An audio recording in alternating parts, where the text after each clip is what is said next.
My name's Thom Gibson, and I love making movies. My first exposure to video was in 1993 when I was about 5 years old and my dad got a camcorder. We lived in Germany at the time, and my dad had brothers who lived back in the US, and they would send home videos back and forth as a way of keeping in touch. Say hello, everybody. Hello, me, Mom, Papa. Just got done watching, everybody. Hello, I got done watching God. We filmed a lot of the normal stuff: birthdays, Christmas, sports, Thomas. and just goofing around. I liked being on camera as a kid. Bye. My dad always got quite a bit of footage of me and my sister playing outside. I feel that those were some of the best videos. In between all the big events, it was nice to get a glimpse of just playing outside on a regular day as kids. Eventually, we moved to Texas when I was 9. United States Day. Everybody say bye to Germany. Bye, Germany. My dad finally started letting me and my sister use the camera. This is actually the very first footage I shot with our camcorder. It was a home tour of our new home in Texas. My room. Pretty messed up. What are you doing? Recording. Juliana's room.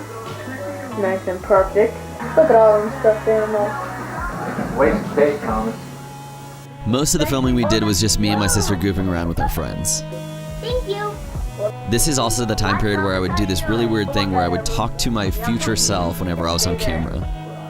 You might be 16 right now, Thomas, but never think that 7th graders are stupid, because you used to be one. Thomas's grandchildren and children. Little advice, stay in school. Look at me now. I still think that's pretty good advice.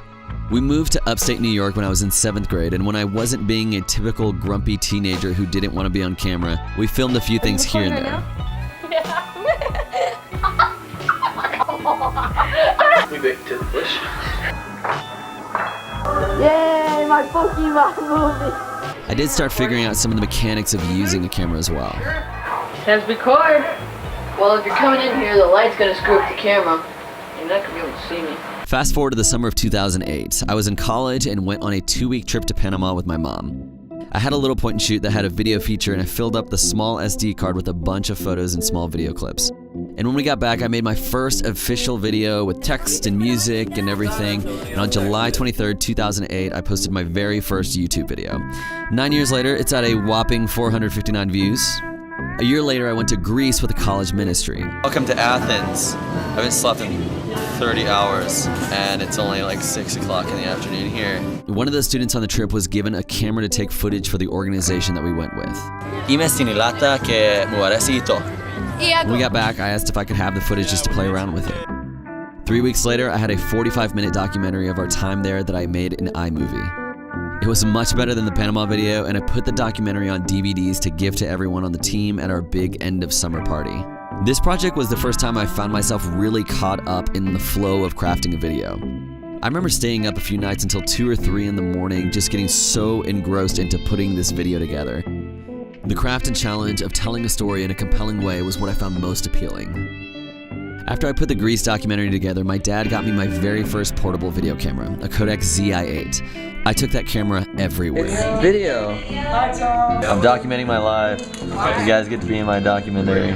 So it's Christmas morning. I never really did anything with the videos though. The idea of making more YouTube videos at the time didn't seem appealing, but I just kept taking more footage. Then came my biggest video project to that point, a Texas State University themed rap and music video. I was a sound recording technology major and a resident assistant at the time. And what originally started as just a small skit that we had to do for our resident assistant training turned into this big project for me where I brought percussionists into the studio to record the music, one of my fellow RAs to write and perform a rap, and then used another friend's DSLR to shoot the video. It was the first time I'd ever used a DSLR, and I didn't know how to do anything except put it in and out of focus, but the Eat 'Em Up Cats video won first place in the Texas State Bobcat Tube Film Festival in 2010. A year later, I was teaching my very first class. During my teacher training, I got the idea to do this small project called Dear World, where students wrote a message to the world and I filmed it. It was my first video as an educator, and I continued to make a couple videos a year, showing some of the work that we were doing at Iduma Elementary. 4 years later, I moved on up to T3I. Our school did this huge project every year, and I ventured to make a documentary where I sat people down for interviews, and I used external microphones and 2 camera angles and really tried to amp up the production value.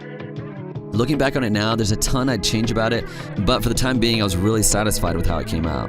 That project is what gave me the confidence that summer to reach out to a couple educational summer programs and see if they wanted a cheap videographer to make a promotional video for them.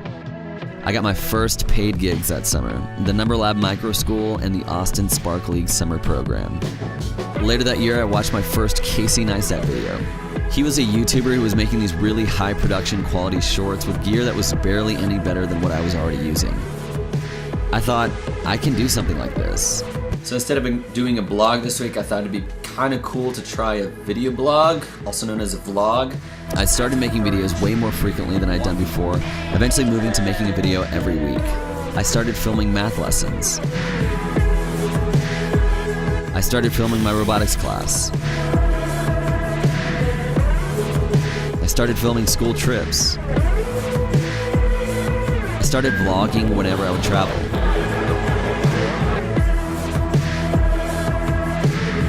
I started making as many videos as I could. My goal was to make videos that I actually wanted to watch myself. The best part of making videos or vlogs or films or movies or whatever you want to call them for me is when you finish and you get to share them. Those very first videos we made in Germany were made to share with our family. The Greece documentary was made to share with the people that I went on the trip with. Every YouTube video I've made was made to share.